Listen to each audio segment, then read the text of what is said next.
A concept that you're going to see at the end of section 7.5 is the idea of frequency. And this is something that you might have kind of an idea about from some outside places, maybe some science courses, but you probably haven't talked much about how it connects to the idea of period in trig functions. So just a little bit of background. First of all, I want to make the point here, I'm not even sure if you all have really realized this yet, but it's probably time to start thinking about it. So up to this point when we've been working with trig functions, your input is either an angle in degrees or it is an angle measured in radians. If you've noticed, most of the application problems that you're doing in this section are not problems involving degrees and radians. Now, you'll probably remember from the daily update, I said, I want you to do all these problems using radians. Have your calculator in radians. I want you to use 2 pi over b to calculate the period, all of those things. But if you notice, the problems very often are involving time on the x-axis. You're putting in a time, it's giving you out some kind of prediction.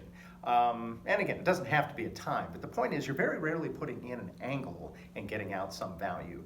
And what's really happening here is we're transforming trig functions that are based on degrees and radians, and we're stretching it or compressing it to fit some other set of data. So for example, the sine function normally has a period of 2 pi. 2 times pi is about 6.28. You know, maybe we're stretching it, maybe the wave needs to last 10 seconds, and we stretch the wave using that beam multiplier to make it start out at 0 and end at 10, okay?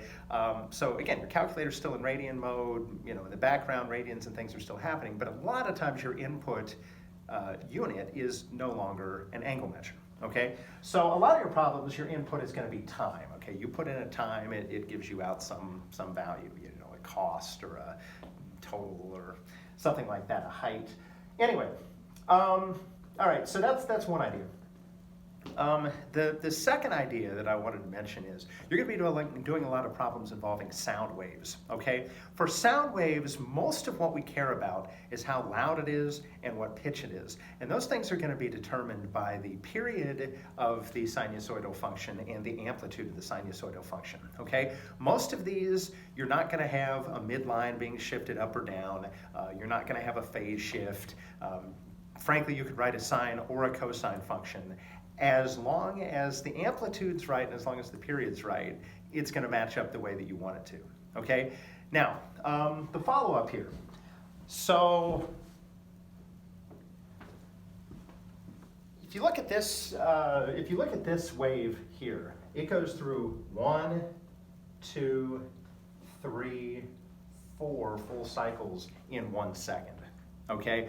So remember, the period is how long it takes it to go through 1 second, horizontally on your graph, okay? So the period of this function is 1/4, okay? We've got a second down here, it goes through 4 waves. The period is 1/4, and we could technically say that it takes 1/4 of a second per wave, okay? For each wave to go through, it takes 1/4 of a second, okay? That's the period.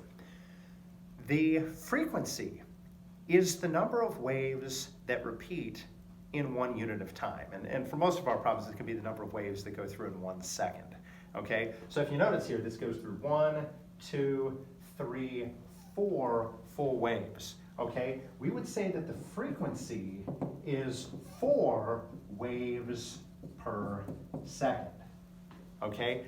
Notice something here.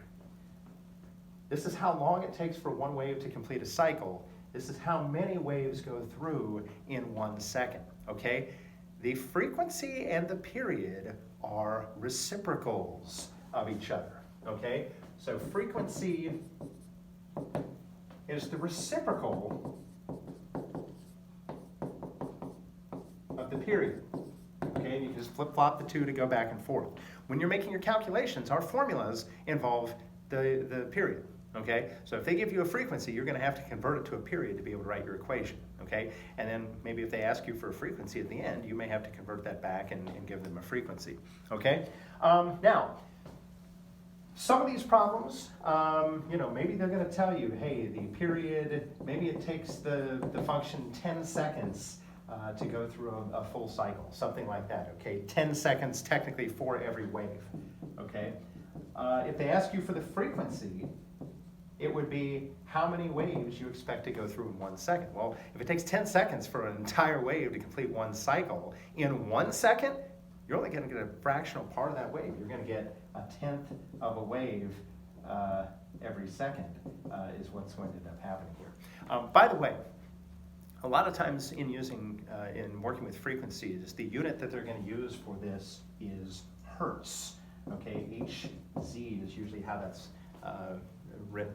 Okay, now when you're working with sound waves, you're going to have frequencies that are very high because sound waves move very quickly.